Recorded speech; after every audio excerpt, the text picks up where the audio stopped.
Assalamualaikum warahmatullahi wabarakatuh. Perkenalkan, nama saya Mina Muzdalifah, NIM 857518265 dari UPBJJ Bandung. Pada kesempatan kali ini saya akan melakukan pengamatan tentang ciri-ciri makhluk hidup sebagaimana pemenuhan tugas mata kuliah praktikum IPA di SD. Adapun alat dan juga bahan yang dibutuhkan diantaranya yaitu pulpen, alat tulis, ataupun label pengamatan dan juga alam sekitar. Adapun beberapa cara kerja yang perlu kita perhatikan dalam pengamatan kali ini ada 5 tumbuhan yang menjadi objek pengamatan, yaitu pohon manggis, pohon pisang, pohon jeruk nipis, pohon jambu, dan juga pohon lenca. Selain itu juga ada 5 hewan yang menjadi objek pengamatan, diantaranya adalah ikan, ayam, kelinci, kucing, dan juga domba. Kemudian ada sedikit penjelasan tentang ciri-ciri makhluk hidup. Yang pertama adalah bernapas.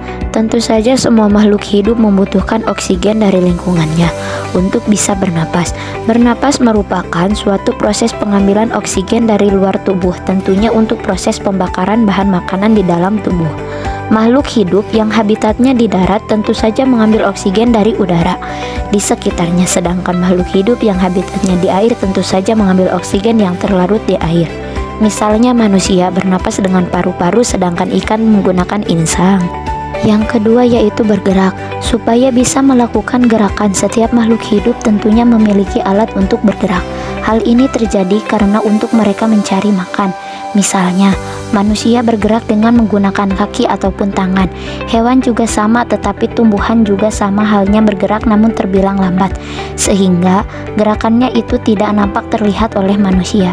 Tumbuhan itu bergerak saat tumbuhan misalnya mekar ataupun akar menembus tanah ketika batangnya serta ujung tunasnya menuju ke arah datangnya matahari. Yang ketiga adalah memerlukan makanan. Pada dasarnya, manusia ataupun hewan tentunya mendapatkan makanan, yaitu dengan cara memakan tumbuhan ataupun hewan yang bisa dimakan. Namun tumbuhan juga sama memerlukan makanan. Cara supaya tumbuhan mendapatkan makanan yaitu melalui suatu proses fotosintesis.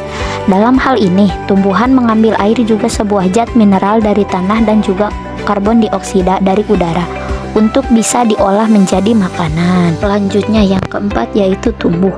Di dalam pertumbuhan tentunya terjadi suatu penambahan ukuran makhluk hidup yang dimana semulanya berukuran kecil menjadi besar. Hal ini tentunya disebabkan dengan adanya suatu penambahan jumlah sel yang dimana membangun tubuh makhluk hidup. Pertumbuhan pada makhluk hidup itu terjadi oleh 2 faktor. Pertama, faktor dalam, kedua, faktor luar. Faktor dalam yaitu berasal dari tubuh makhluk hidup itu sendiri, contohnya dari hormon ataupun keturunan. Sedangkan faktor luar yaitu berasal dari faktor lingkungannya. Terakhir yaitu berkembang biak. Makhluk hidup tentunya berkembang biak dengan cara reproduksi seksual ataupun aseksual. Hal ini tentunya terjadi untuk bisa mempertahankan kelangsungan jenisnya. Misalnya, hewan pada umumnya tentunya berkembang biak secara seksual seperti halnya ikan, kelinci, domba, kucing, hingga ayam. Sementara itu ada pula hewan yang dimana berkembang biak secara seksual. Misalnya hewan yang tidak bertulang belakang, contohnya ubur-ubur. Sedangkan tumbuhan juga bisa berkembang biak secara aseksual dan juga seksual.